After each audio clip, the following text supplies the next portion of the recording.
ți-am mai scris de mult, între timp altă fată mi-a rupt inima și am zăcut la pat febril pe pastile.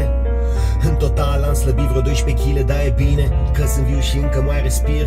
Au fost nopți când nu credeam că mai revin, căci că Dumnezeu nu-ți dă decât cât poți să duci. În cazul meu n-au ajutat nici rugăciuni, nici cruci. În fine, încerc să pun cioburile la loc. Te-aș minți să spun că nu m-am schimbat deloc, dar ai tot ca atunci de mult când îți spuneam ești cel mai bun prieten pe care îl am ieri. M-am bătut cu niște taximetriști câteodată, doar durerea-ți spune că existi. Oricum, a fost o încreierare bună, aproape nu mai aveam niciun semn după o săptămână. Mă întreb unde ne îndreptăm ca rasă, mă întreb de ce sunt singurul căruia îi pasă.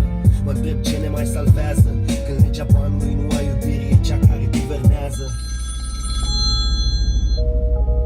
Peste 400 de metri, intră pe A77. Știu că vorbesc singur, dar nu pasă.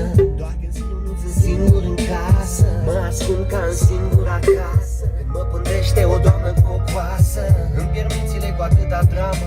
Vrei mai mult, am paranoia să-mi iau arme, să intru în prima clădire guvernamentală, să întreb lucrurile, dar nu pe cale legală. Nu de mint, mi se pare că nu-i timp. Senzații, șoarece în labirint, un experiment plin de erori, întors împotriva propriilor